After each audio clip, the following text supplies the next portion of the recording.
who call and who just show up, really. And I'll just come to the Dharma Center every chance I get. And it seems to be working. I'm in a good mood. Oh, that's good. Yeah. Just, it's very interesting. No limits. No limits. That's pretty amazing. Okay. Do you ever feel that way? Well, just like, you don't know what to do, so you're just like, I don't know. Always err on the side of the dumb. Yeah, for sure.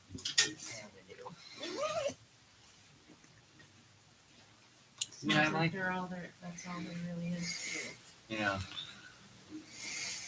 Interesting. Yeah.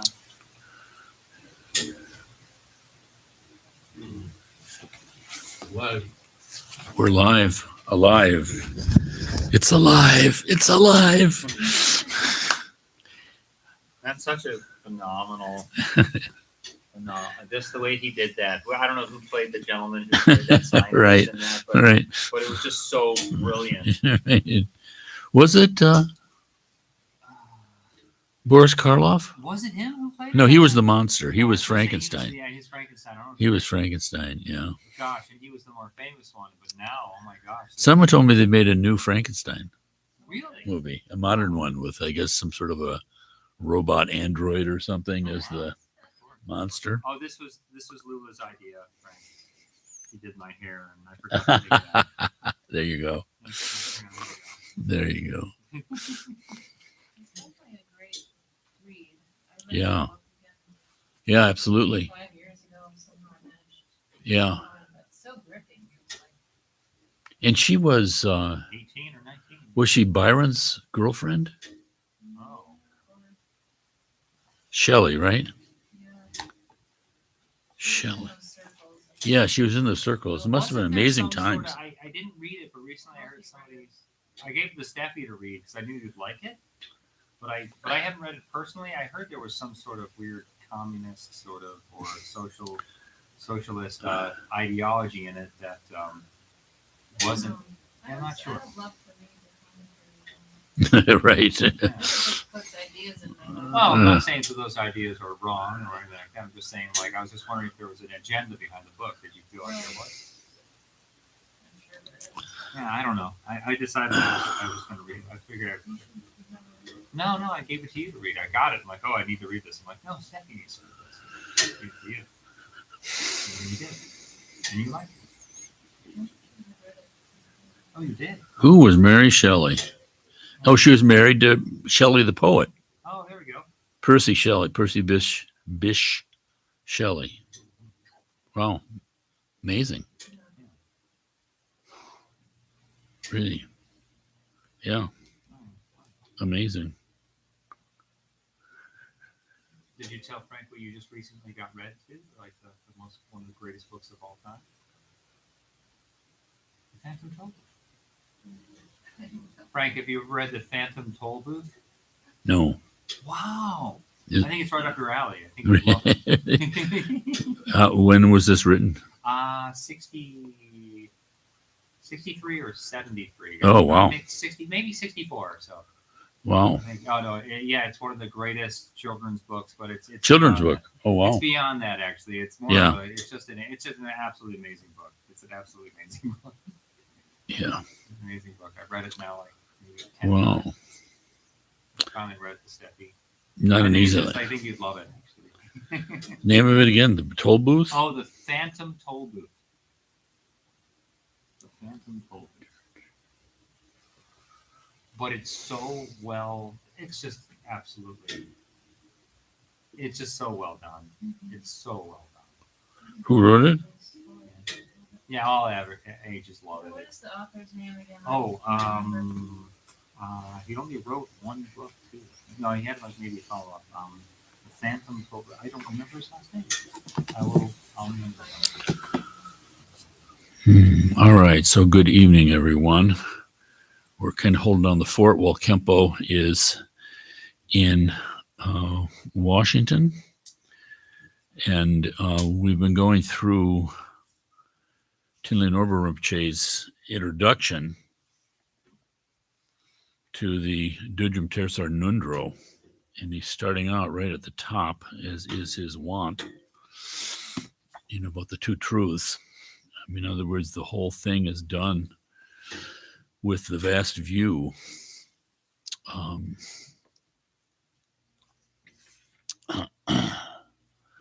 And he goes on like this for 34 pages, which is just really, really kind of amazing. I thought we might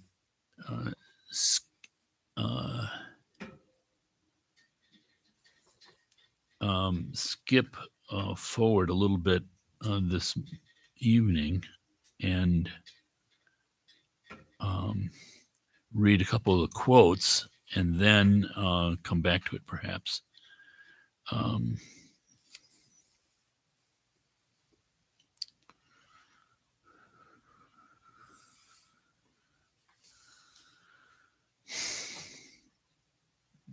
Trying to see the source of this verse that he has.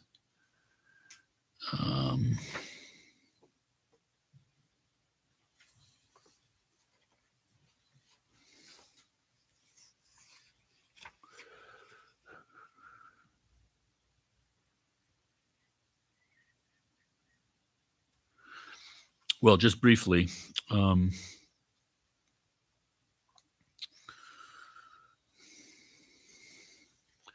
it's a very long discussion, of course, and really invaluable.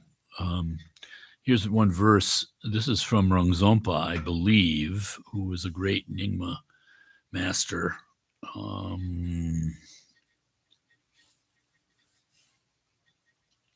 Way back, but I think from the time after Atisha still. Anyway, all aspects of this outer and inner material world were not created by gods, were not made by a doer, have not occurred naturally, have not occurred without a cause, and are not changed by time.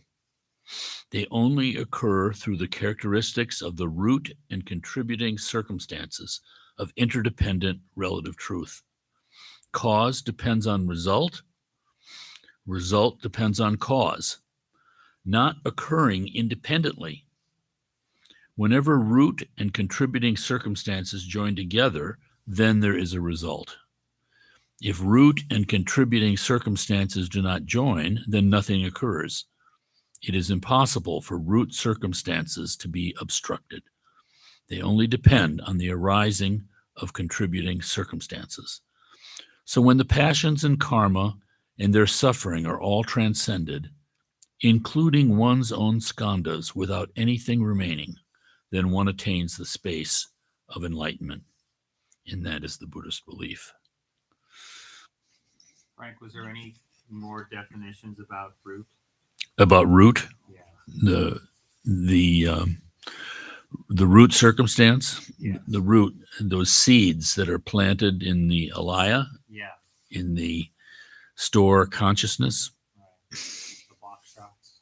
Yeah. And of course, all the karma, of course. The box shots are, predilections, and karma is what will happen. Uh-huh. Right, there we go. Let's see. Thank you, by the way. If there is any more, I would like it to be said in a different way. Let's see. The Buddhist view is always flawless and absolute because it is always based on the state of immeasurable stainless space. From that state comes the ultimate pure Buddha fields of Sambhogakaya, and from that state comes the infinite manifestations of Nirmanakaya. Buddhism is beyond eternalism, but Buddhism never denies phenomenon, which are always unobstructed and can arise according to time and place. That does not mean they arise only in one way, because they are never stuck in time and place. The Buddhist view is beyond time and place, because there is always stainless, immeasurable, empty space, so it never falls to time and place. It also never falls to nothingness, because phenomena appear in time and place as manifestations wherever being's phenomenon occurs, not fixed by conceptualization or materialization. There is not only nothingness, because there is always and always can manifest. Buddhist teachings begin in a beginningless beginninglessly pure way. So the path is naturally clean and easy.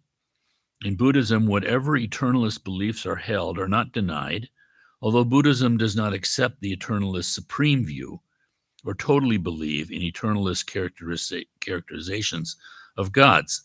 The Buddhist view is that anything can appear to benefit beings according to their different faculties, without attempting to assure that anything is definite.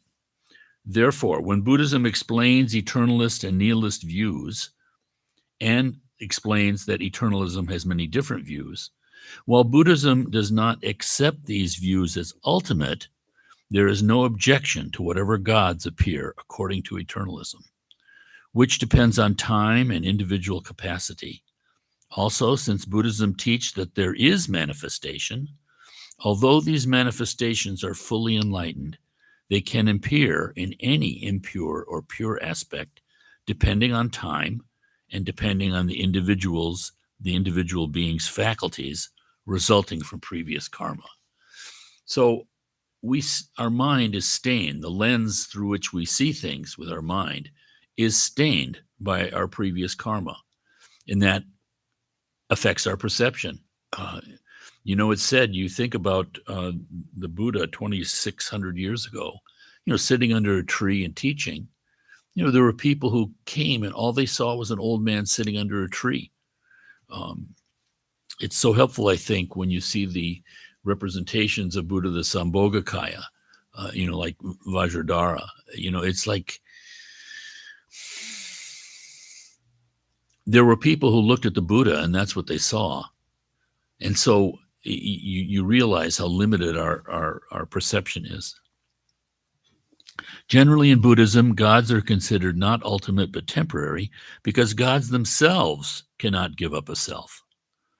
That is why Kunken Rongzompa identifies eternalist gods as worldly deities. As long as there is a self, there are always passions, there is always karma, and there is always change. There is nothing absolute. There is no view of how to reach the fully enlightened state that is connected with eternalist gods, whose histories occur within different times and places. Whether time is brief, long-lasting, or many eons, it is a temporary appearance that belongs to beings, depending on beings' habit or manifesting from Buddhas according to beings' faculties. Even though time and place do not exist and are just conception, whoever has not realized the fully enlightened state believes in a reality of time and place. Buddhas have no time or place, but Buddhas manifest within time and place for the benefit of beings. They are called fully enlightened because there is nothing trapped in time. Buddha's inconceivable wisdom is forever abiding in unwavering, stainless Dharmakaya, never remaining in the habit of a certain place. Buddha has purified self, so that is why Buddha is fully enlightened. Because eternalism does not give up the view of an existing self. Whether a god is considered intermediate or supreme, there is still the cause of passion and karma.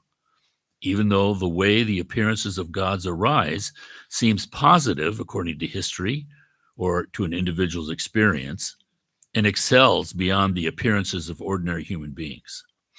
Since self is not purified, self produces cause and effect.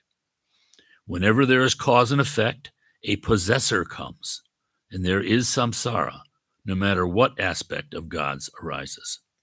This is the basic Buddhist view about the characteristics of gods.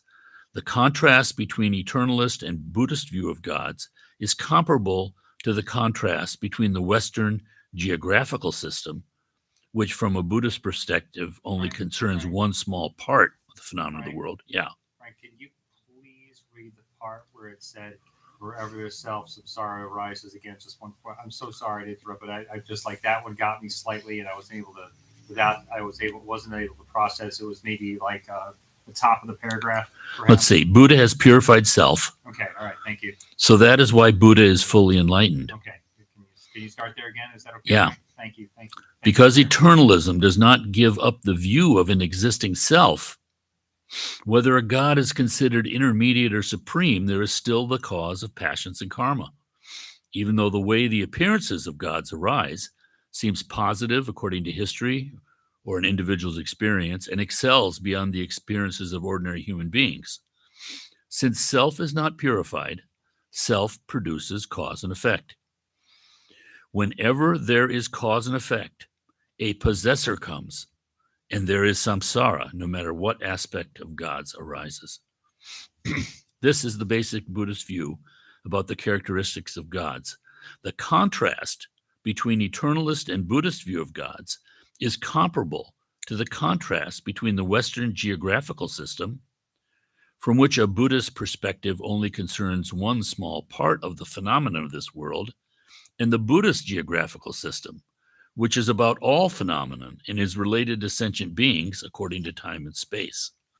In the Buddhist view, one cannot make anything certain and sure. It is actually not good to try to make any kind of doctrine into something certain and sure, because if something is thought to exist only in a definite way, the reliability will eventually fail. It is important not to compare eternalist gods, but to differentiate between the characteristics of wisdom, and then it will not be necessary to deny any god's doctrines which are infinite. They have existed before, they exist now, and they will exist in the future because of being's phenomenon, which are the general source of eternalist beliefs. And what arises is believed depending on being's time and place. The eternalist belief that a God is absolute is only conceptual within time and place. Even if one tries to determine what is absolute according to an eternalist view, whatever is found will be conditional, compounded, and temporary, because it is conceptual. Even though there is belief in permanence, where does anything exist permanently? If something exists permanently, it cannot manifest anything because it is frozen without mind, spirit, or wisdom. And when considering absolute truth, by excessively concretizing absolute truth due to inflexibility, it will become diminishable and will not turn to a pivotal state or quality. As the supreme Nyingma wisdom scholars, Dharma Bahadra, Kunken Longchenpa, and Mipam Rinpoche explained, based on the teachings of Buddha Shakyamuni, the fully enlightened state is Buddhahood, which is omniscient.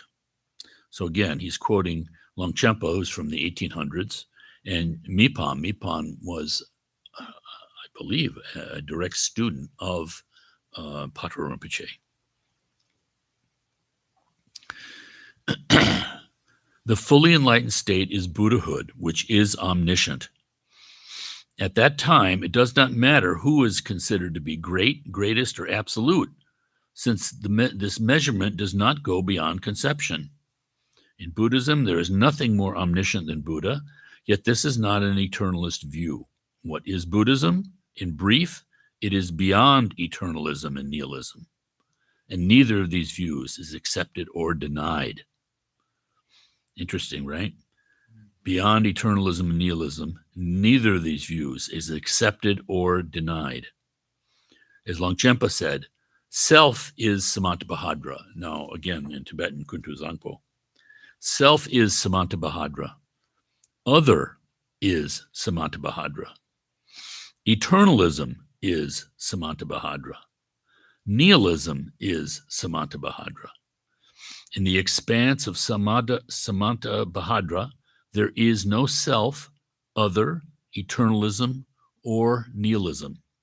So this is like the trap that we're in. Because, when you talk about, absolute truth and conventional truth, it's done. Nagarjuna did this for practical reasons, because we're sort of stuck in this dualistic state that we have as human beings. And so we have to talk, they use concepts. But when you're talking about absolute reality, that's obviously a concept. But yet we can't get to that experience without concepts.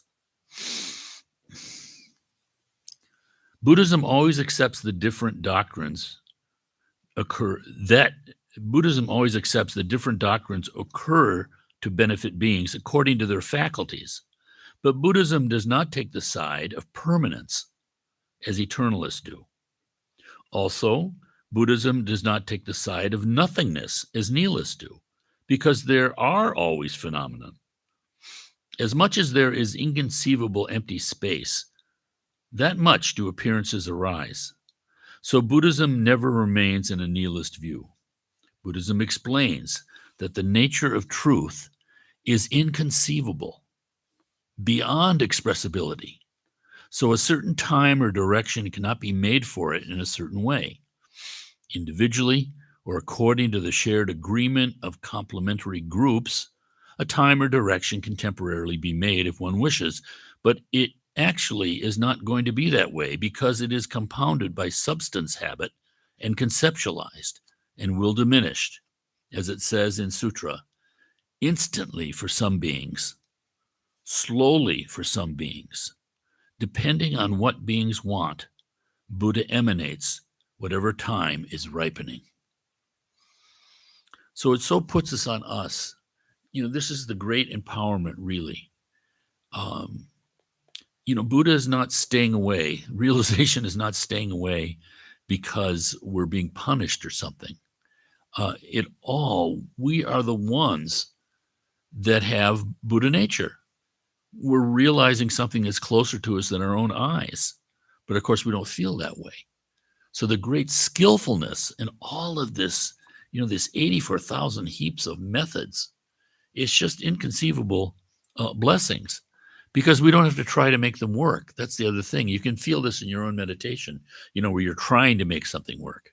It's just like such a state we're in. But at the same time, that kind of trying, we have to have aspiration. And so you sort of try, but we can go too strong with it. But even there, the trying is burning out the habit of trying. Nonetheless, one is supposed to believe this. General beings have different particular phenomenon, so whatever is believed in eternalism only follows beings' phenomenon. One cannot say any of these beliefs are absolute. Whatever is said jumps between eternalism and nihilism. The activity of Buddhas always benefits beings, whether individually or collectively, yet it is beyond either eternalism or nihilism because it is manifestation. And the verse is, the consciousness of mind appears like time. The consciousness of mind appears like time. Time can occur as one instant or as many eons, but whether time seems to be short or long only depends on being's habit. Even though it is said that there are many exact time does not exist. All time only depends on being's habit of time, including any order of time as agreement between beings' concepts about whatever appears to be earlier or later. When history is created, it is predominantly about what is agreed on by a majority of people in particular times and places, but a reality of time does not exist that can be fixed. Even though fixation does not exist, beings create it. And then whatever is agreed on by a majority is thought to be absolute. It actually is not absolute because this agreement can change and a majority can become a minority. Just as there is no reliability of time, since time does not exist and is only conceptual. The histories of the gods of different eternalist religions do not exist and are all conceptual.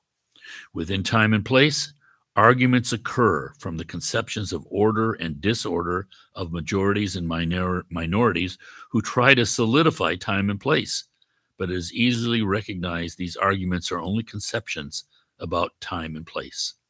Whatever appears will vanish, and whatever is not appearing will appear. Time and place occur as the creations of karmic conception and habit, so arguing about time and place is absurd. Wow, Frank, thank you so much. Can you imagine 34 pages Yeah, that's like this? amazing. He is,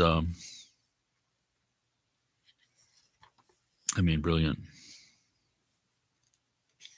Brilliant.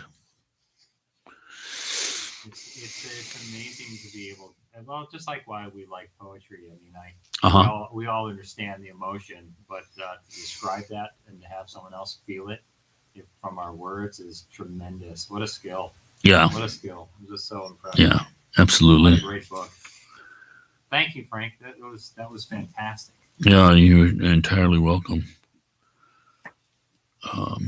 Yeah, it's so positive. Frank, I also found it very interesting that that nihilism and eternalism can exist completely as a whole and legitimately within the mind streams of the individual, because it's real for them and it will play out its Yes. eventuality of truth that comes And like you even said Yeah. here, it can go back and forth in the same mind. yeah, oh well, for sure. Yeah. Amazing. Let's see what he has here. Wow. Frank, thank you. This is so much fun. You you got it. This is also quoting Rongzompa, entering the way of the great vehicle. According to the lower vehicles, the characteristic of alaya, the storehouse consciousness, is that it is the cause and effect of all flawed phenomena, just like fruit that ripens. Alaya is also the cause and effect of all flawless qualities, like medicine held within a poison pot. Thus, it is explained. According to the higher vehicles, the characteristic of alaya is that from the beginning, it is the nature of the essence of enlightenment, which is pure. It is called the enlightened mind of the basis of all. Because of temporary obscurations imposed by the passions and negative habits, it is like gold covered by stains, or a precious jewel lodged in mud. It is only temporarily that its qualities do not appear. The nature of the essence of enlightenment never diminishes. So it's said in the Vajra ornament, the jewel that blazes like a lamp, although sunk in the mud of a defiled place, has self-manifesting natural qualities of light that illuminate the sky. Likewise, the precious jewel of the mind's nature, although sunk within a defiled body in existence, by its natural light of wisdom, illuminates the space of Dharmata. It is just as said. In brief, whatever the case, all black and white phenomena are only the appearances of the consciousness of the basis of all. All those appearances are controlled by the power of compounded habit. The way they appear is not the way they really are. If one understands that all phenomena are naturally enlightened, it will be unnecessary to search for the path of Buddha elsewhere. And he continues in a different text, the Uttara Tantra. The body of Buddha is manifesting within the minds of all sentient beings. There is no difference between the nature of Buddha's wisdom mind and sentient beings' minds. All beings hold the lineage of enlightenment, so therefore all beings are always the essence of Buddha for these three reasons. This is so remarkable. And then the Rinpoche continues, thus the meaning of these three reasons is revealed. If this is not recognized, it can be called not having awakened the Buddha essence. Or, according to the common tradition of Tantra, it can be called not recognizing one's own nature as the wisdom of simultaneously born absolute truth. According to the great perfection, it can be called not recognizing the self-manifesting appearance of the natural emanation of self-occurring awareness. Since it is not recognized, it is held as other, and delusion starts. In essence, the wisdom of the all-encompassing compassionate qualities of Nirmanakaya, which simultaneously abide within one's own continuous mind, become dormant, so that the appearance of enlightened body is obscured. Is that all just for fun, I guess, right? Isn't that something? I mean, but if you think of the prayer of Kunzang, like it was the last Sunday we sang it, this is exactly it. I mean, since it is not recognized, it is held as other, and delusion starts. And then this whole process, of attraction and aversion, of the karma that's generated. I mean, this whole web. When one fixates on one's own light as that of another, the habit of grasping increases.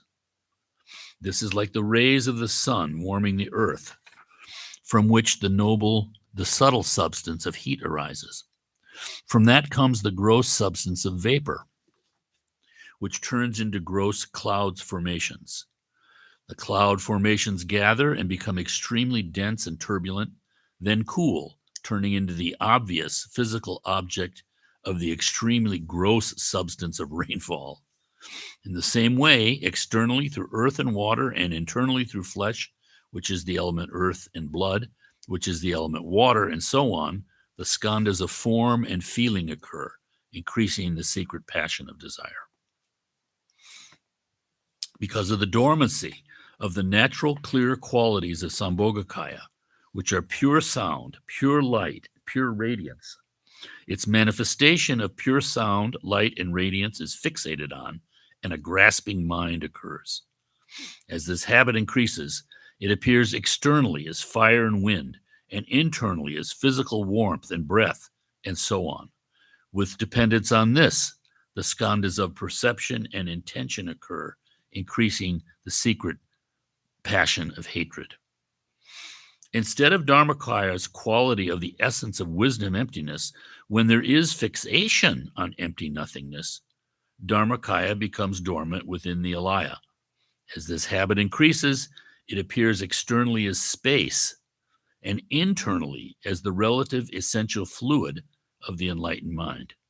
Depending on this, the skandha of consciousness occurs, increasing the secret passion of ignorance.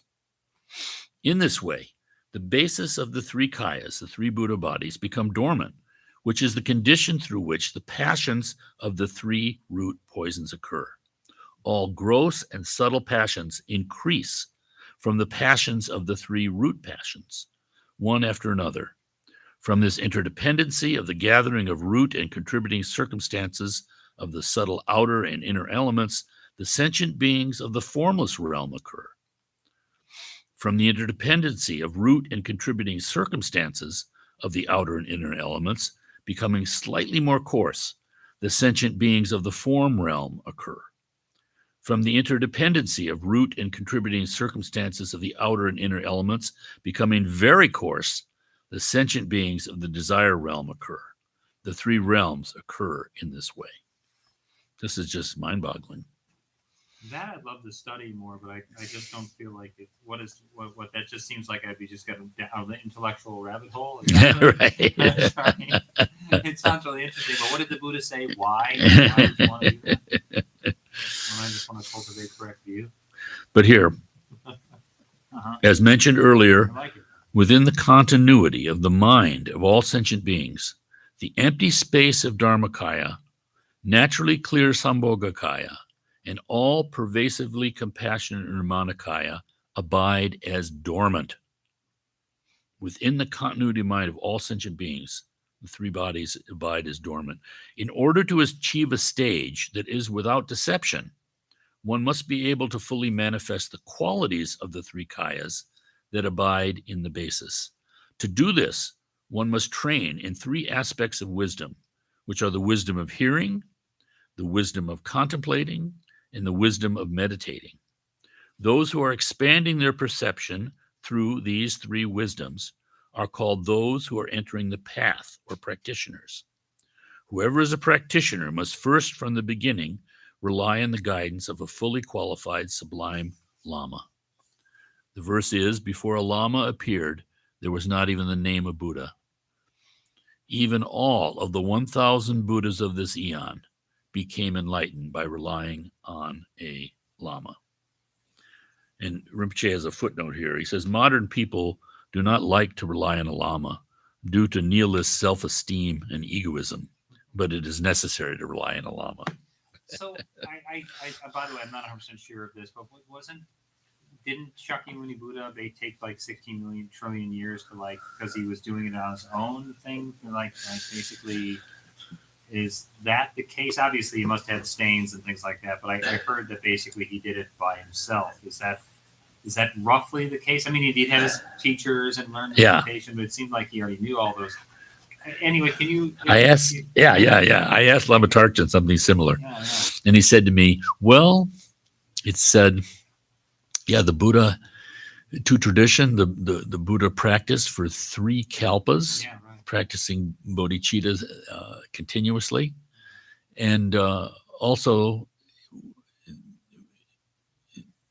he was fully enlightened from the beginning." And all of that time was just a manifestation to benefit beings. Right. Oh, there we go. This is the middle way. Yeah, You can't go to one way or the other. Right. That makes sense. It's easier to learn piano from a small piano. So, in the beginning, one must be skilled in knowing how to examine a lama.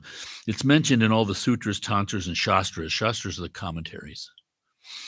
That it is absolutely necessary first to find a lama who has all positive qualities and then to rely on this lama. In one way, however, if the student who's examining the lama has not trained extensively by hearing and contemplating the teachings, or if the student has some training but has developed arrogance so that no qualities can penetrate, like water being poured over an iron ball, then the meaning of what is heard is of no benefit to the mind and becomes another cause for increasing negative habit. If the character of the student is like that, then it is as the monk Sanakshatra said to the Buddha. This is speaking to historical Buddha. "I have remained in your company as your attendant for 24 years. Other than the fathom of light surrounding your body, I have not seen even a sesame seed's worth of qualities. Although lacking this fathom of light, I find myself to be more learned in Dharma than you are. Since we are therefore equal, I will serve you no more." Speaking in this way, he abandoned the Buddha. Likewise, however much a disciple examines a teacher, that much fault can be seen, and then blessings will not be received. And thus the verse is, "However long it takes a logician to examine through conceptualizing, that is how long it will take to receive siddhi." That's how it is. Therefore, another verse, if one is learned in the actual meaning of dharmata, that learned one is close to attaining siddhi. Thus, this indicates that it's best to decide on this and stay firm with that decision. Otherwise, in the verse, although one may be uneducated, if one's faith is firm and one is engaged in approaching the path of enlightenment, that kind of person is close to connecting to siddhis. And the Rinpoche says the meaning of this is that one should not just examine one's lama, but should rely solely on faith and pure view. So this is a huge downfall often that you see.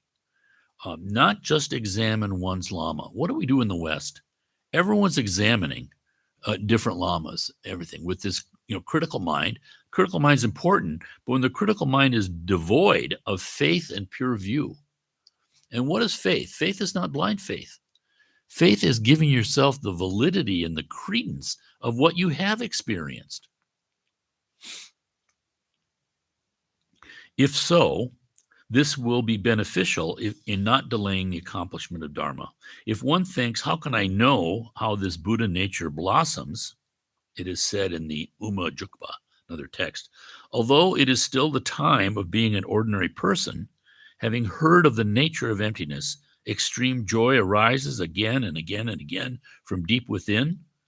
From this extreme joy, the eyes are wet with tears, and the hair and the pores stand on end. Whoever is like this, that person has the seed of Buddhahood. That person is an actual suitable vessel. And to that person, the truth of the holy meaning should be shown. And so it is. Rinpoche says, no matter what, in the general tradition of Mahayana, the mind of the Lama being relied on must be permeated with bodhicitta. In the new and old traditions of Mantrayana, there are many teachings on the various individual qualifications of a Lama. In brief, A Lama who teaches Tantra, gives transmissions, and teaches Upadesha must have the treasury of the Tantras, transmissions, and Upadesha of the great tradition of the great perfection, must have perfected the 4 rivers of the descent of the lineage of actual speech in the Nyingma Vajrayana lineage, and must have the capacity to accomplish and fulfill the wishes of disciples. A Lama must especially be skilled in the meaning of the Tantras of Vajrayana and in how to accomplish the 4 activities, and must fully contain the meaning of the developing and completion stages and Upadesha, the 5th teachings, and have the signs of accomplishments of confidence. As it says in the stages of magical manifestation, one needs to find and rely on a Vajra master who has the 8 natural qualities. So it is said, if one's perceptions are impure, or as an indication of the degenerate age of time, when it is difficult to find a flawless Lama whose faults are all exhausted and whose qualities are all completed, it is said to rely on a Lama with fewer faults and greater qualities. So the verse says, by the force of the time of degeneration, the faults and qualities of the Lama will be mixed. One cannot always find flawlessness. After examining to see if the qualities are greater, then if they are, all disciples may rely on that. And thus it is said, the text is, even if a Lama has worldly faults, if it is certain he is expert in guiding on the path of enlightenment, even though it may be difficult to deal with that Lama, whatever difficulties occur, be tolerant. And then Rinpoche continues, in sublime teachings, it is said that if a disciple is on the path of accumulation, the Lama should at least be on the path of joining. So again, the 5 paths, right? First one is the path of accumulation. The second is the path of engaging or joining. And the third one is the path of, what is the path? What's the third path? Anyone remember? This is where the first insight is. Then the path of meditation leading to Buddhahood. But at any rate, this is an interesting point, that the Lama should at least be on the path ahead of you, so to speak. If a disciple is on the path of joining, then the path of seeing, that's the third one. Then the Lama should be on the path of seeing the true nature. In the middle, after one has examined the Lama, one should be skilled in knowing how to rely on a Lama. And the verse is, if a disciple with a bad attitude pretends to be smooth with his tongue, depending on the Lama like a musk deer, in other words, this idea that you kill the deer because you just want that musk, that valuable perfume that you can make from it, with ulterior motives. By regarding the precious Dharma as musk obtained, he discards Samaya, very joyful to hunt again. Thus, by keeping this close to the heart, with conscientiousness and complete rejection of wrong intentions, it is necessary to rely on a Lama with the 4 pure perceptions intact. As said in the Sutra of the Adornment of Stalks, son of the lineage, you must perceive yourself as a sick patient.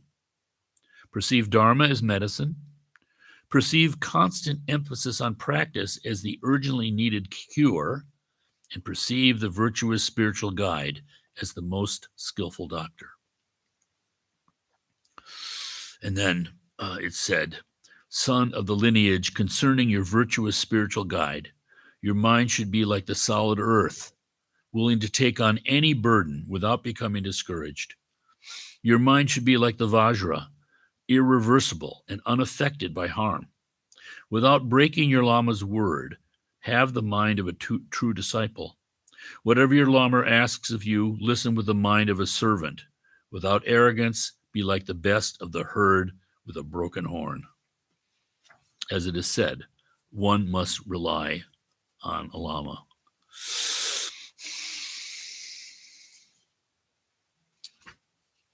Okay. That's a big dose of a lot, right? It's very, very tough to hear all of that like that. I know it's just, but I think the repetition and even hearing it once is so helpful to us, Because one thing that happens to me is that I have such, you know, you think about this sort of pouring out of Thinley Norbu Rinpoche, and it's just amazing the level of understanding and the ability to communicate. Yeah, remarkable. So when we do the Kuntuzangpo prayer, for instance, you see these, you see the resonance with the teachings, and it's such a wonderful thing. See what he says about Kuntuzangpo. Yeah. When samsara starts with the delusion of sentient beings, the alaya is the basis of all ordinary phenomenon. Kuntuzangpo never abides in alaya and is thus forever sublime. To describe this in relation to the condition of human birth, in alaya, our pure wisdom vital energy and impure karmic vital energy are dormant. When alaya is not transformed in stainless dharmakaya, pure wisdom vital energy is dormant, and impure karmic vital energy arises or moves. Then one's mind becomes dualistic mind. This is the basis of the mind of ordinary beings, which creates deluded phenomenon. In the first instant, the objectifying mind that creates objects arises, so that the outer phenomenon, all form, sound, smell, taste, and touch appear, including all elements of rivers, mountains, trees, and all male and female beings. Then in the next instant, the analytical mind arises that perceives these phenomena as pleasing or displeasing and creates attraction or aversion towards objects. Thus, the various karmic habits of subtle mind become grosser and grosser. Kuntuzangpo never wavers from his unwavering state, and that is why Kuntuzangpo is called the primordial Buddha. Buddhas have the potential of the unwavering state of Kuntuzangpo, but when beings waver from this state due to not abiding in Dharmakaya, the same as Kuntuzangpo, and instead remain in alaya, they create the ordinary five skandhas and ordinary five elements from the basis of alaya. But they can return to the pure, inconceivable wisdom elements, as later explained in Guru Yoga. If one obtains a precious human birth, hears the great teachings of Mahasandhi, that's Dzogchen in Sanskrit, and meets and receives the blessings of precious Dzogchen teachers who can teach how to purify and transform all ordinary body, speech, and mind through the Guru Yoga practice, with light initiation on the path of the three kayas, one can return to the state of the result of the three kayas, which is the original primordial Buddha, the same as Kuntuzangpo. And as Jigme Lingpa prayed, from alaya, karmic vital energy arises. The habit of mind that, by being trapped in the womb, occurs as flesh, fluid, warmth, and breath, the elements of the skandha, I offer to you. May I obtain rainbow body. Many people feel discouraged, thinking that it's very difficult to attain rainbow body because it takes so much time for Turgil practice to transform the ordinary karmic body into rainbow body. This discouragement is due to being lazy for many lives and expecting an instant material answer. Of course, if one has total faith and belief and practices, one can attain rainbow body in this life or the next life, as many saints in India, Tibet have done, including Guru Rinpoche and Vimalamitra. Even in this life, in this karmic body, one is not supposed to discourage oneself. Do not hesitate, thinking that it's difficult to attain because one has to transform one's karmic body into rainbow body. There are many choices. According to Trekcho, which is leaping over, one who can realize the teachings of Mahasandhi, one's own wisdom mind is always the origin of wisdom body. So even if one did not transform one's karmic body from a lack of Turgil practice in this life, one who can practice Trekcho can attain fully enlightened wisdom body. Longchenpa said in the Jewel Treasure of the Dharmadhatu, the power of the skill of the Garuda's wings is already perfected while in the shell, although temporarily it does not appear. Whenever the trap of the shell breaks, he simultaneously soars in the sky. Likewise, for good practitioners, the previous deluded habit body has been cleansed through practice. Whenever the shell of the remainder of the karmic body has been torn, self-accomplished awareness wisdom self-occurs and expands. And wisdom body and wisdom mind phenomenon pervade, filling the stainless sky of Dharmadhatu. Recognizing this is liberation in the wisdom body of Samantabhadra. From that state, out of immeasurable, unconditioned, effortless compassion's manifestations toward the 10 directions, the emanation of wisdom body and activity benefits all beings. Yeah, this is, mind-boggling. What can you say? and I think there's a benefit even in just sort of reading it out like this, because at the very least, it plants a seed. I feel this way when Rinpoche speaks too, because he's up there, without notes or text and speaking from his own experience, but the profundity. And then when someone writes it down, records it and writes it down, it's like this complete, ability to teach. It's obviously not monkey see, monkey do, and opens the mind and obviously gives us faith. I think we are all so incredibly lucky when he's talking about the, finding a lama who is, saturated, like he said, in bodhicitta, faultless. And he showed us the way. Even if the lama has faults, the wisdom qualities are predominant. It's all right. And then especially relying on a lama who's just farther along in the path. But for us, we've been exceptionally fortunate. I just don't see how this place would have existed without, really the purity of Rinpoche's mind.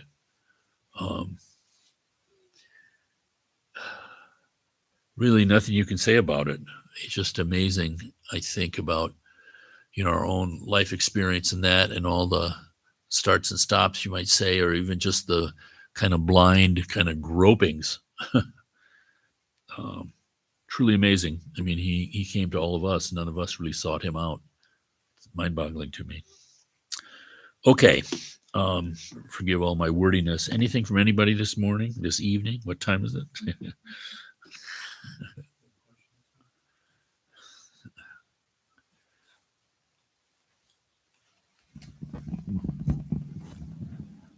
I have more of a comment, I guess. I don't know. It seems like in my conceptualizing and analyzing of this, that if we started out pure and we're already, the Buddha nature is who we are already, then we must have chosen to leap off this cliff of the Alaya and just be like, all right, right. I'm going to do this again. And it must just go on forever. Yeah, like if we that. were Like pure you- from the beginninglessness, right? You decide to go for it because Right. you're tired of being a Buddha or whatever. Right. But then, we've said that to other teachers and they're like, oh, you don't know what you're talking about. Yeah.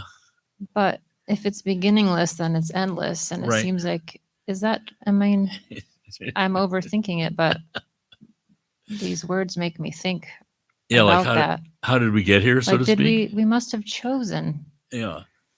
to take that leap into the Alaya and just lose our minds and forget who we were and be bugs and animals and demons and do it all and eventually get back to Kuntuzangpo and we can rest there for a few eons until we decide to do it again, maybe.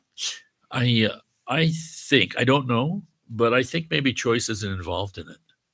Isn't involved? It's just ignorance. It's just mistaken going in a direction. But how can we be Buddhas and then make a mistake? Well, Buddha natures, go ahead. Oh, okay. Do you want the mic? Yeah, I probably should say this to everybody because this is what I learned, and this is before what I'm about to talk about is something I learned before I met Frank, and he told me to stop with the intellectualisms. But this is what I learned, and tell me if this is correct, Frank, and what you heard. No. Okay, is that for an individual mind stream, there is an end to your suffering, and you do become a Buddha from the point of the individual, from the perspective of you being a you having, you're coming from your Alaya consciousness, you fall into this ignorance, and then you work your way out of that ignorance, and then you eventually save everyone else from that ignorance, because the ignorance, the perceptions of the universe are coming through your own subjective perception, and then that consciousness is going out, and so as you purify yourself, the world becomes better, and eventually you save all living beings, and then you let go of it, and the self that you were dies, but the eternal part of you, that is the uncompounded nature of all things, the awareness, the luminosity, that thing that can't be even thought about, continues, and it starts all over again. That's what I learned. And is that close, Frank? Sorry. I don't know that we were Buddhas and Yeah. realized Buddhas. Right. We always had Buddha nature, but Yeah. that's just the nature of things, that there's Buddha nature, and then there are appearances which, because of our obscurations, we focus on that. So we're just seeing things in such a limited way, but seemingly naturally. That's what's so heavy about it, because it's just like it said, we are actually this jewel that's emitting light, and yet the situation is that we're stuck in mud. Right. The Clear mud away is the mud, actually yeah. enlightened too, but we don't know. We've divided everything between mud and light. It's like you said, Kuntuzangpo, he said Samanta Bahadura, Kuntuzangpo is eternalism. Kuntuzangpo is nihilism.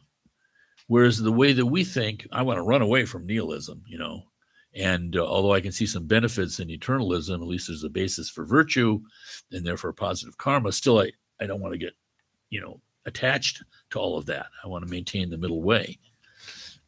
But the way things are, we are in this situation, of suffering. That is the first noble truth. It just is.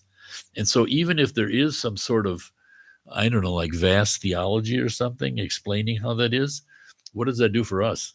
I mean, it's like the story that the Buddha told of the man who had been hit by the poisoned arrow, and he's down there on the ground, and they come to help him, and they're going to bring a doctor, and he says, no, I don't want to see a doctor. I want someone to tell me first who was the father, who was the name of the man who shot me, and what was his father's name, and what was he thinking when he did that, and what kind of poison is it? Buddha said there are answers to all of those things, but by the time you get the answer, you're dead. So the important thing is to discover our nature, no matter what kind of like the cosmology was. I mean, I think the cosmology is here, like he's mentioning, he's talking about Western geographical system. I just love that, because for us, that's absolute truth, isn't it? Mm-hmm. When I say Chicago is over there, it's absolutely over there, and that's west. And don't tell me it's east, because I know it's west. We're just so rigid, and that's how we approach absolute truth. I put a name on it, absolute, and I think that somehow I've realized something, but it's just a name. Yeah, July and August existed always. Always. But it is very heady. You see how it's destroying your conceptuality.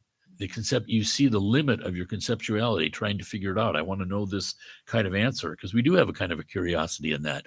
And that is our true nature manifesting too, but it's just going through, the lens of self.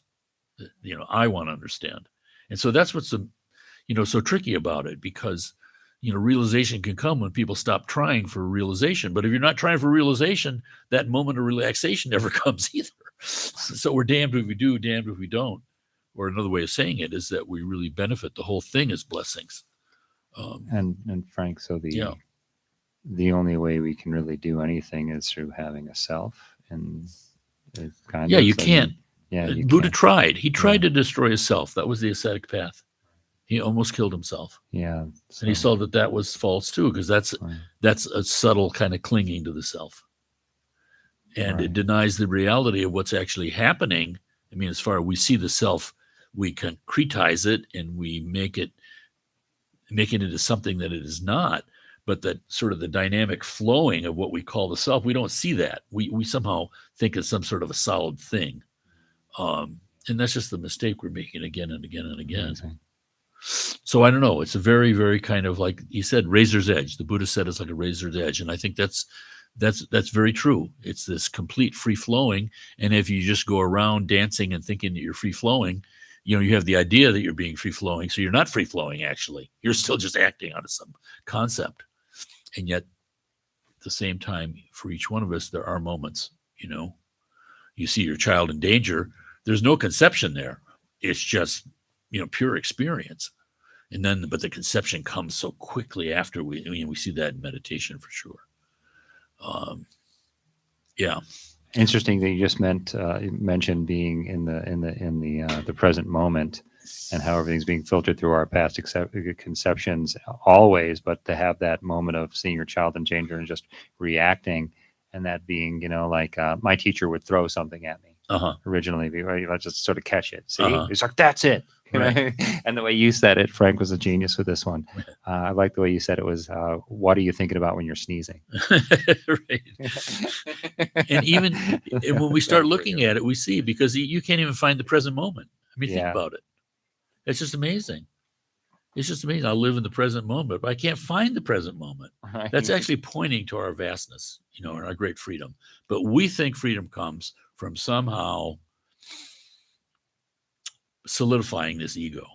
So we see the vastness. It's just like they say in the Bardo after death, rather, that Bardo, that, we see the bright lights and they're kind of scary to us.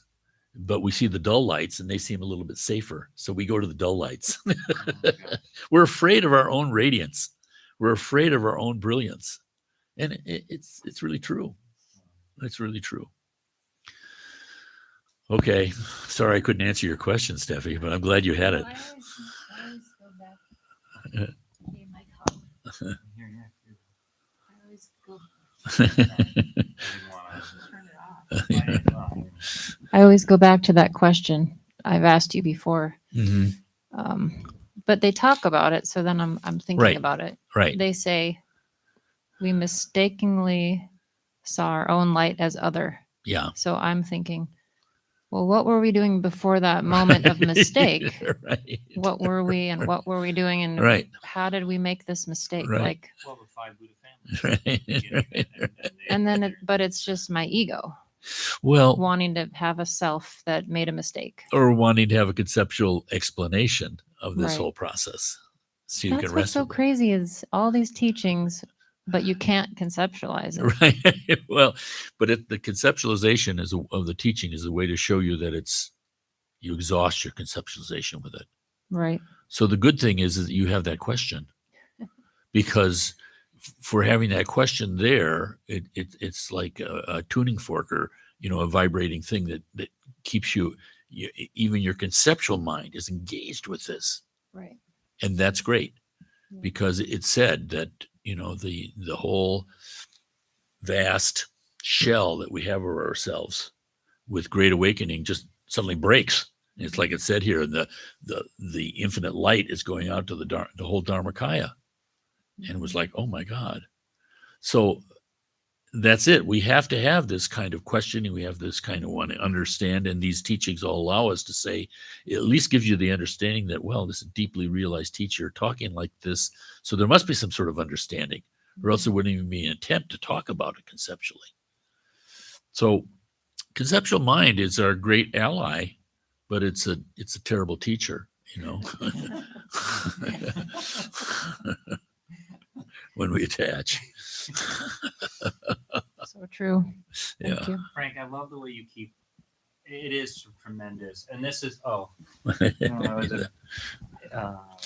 Frank, it is quite, and this is why I respect you so much, is you're able to vocalize and put into language such deeply meaningful experiences, emotional states where, I'm just trying to describe it now, something that happens to you, like like eating a banana, You can't describe a banana. You have to eat one. You know, but it's amazing. You're Comes really from my good at own- it. And the books you choose, it's just Comes thank from- you so much. Comes from my own not knowing, wanting to understand. Yeah, and stumbling. There we go. All right, let's do the dedication and see if I can find something in this book for a dedication. Maybe I can, maybe I can't. I never seem to be able to when I look.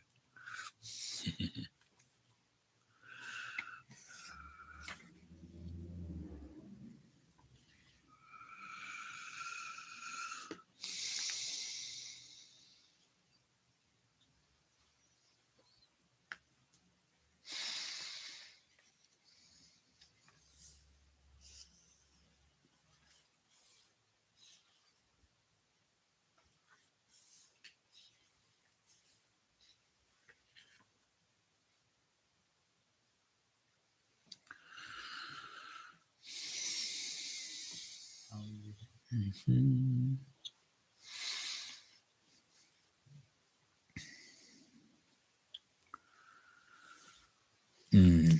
Well, simply, we dedicate the merit from this evening to all motherly sentient beings. May we never cease in our questioning. May we never cease in our searching. May we never cease in our finding. And may every last one be free. Swaha. Okay, thank you guys putting up with this. It's the best. It's really, it's the best. Yeah. Everything else feels like constipation.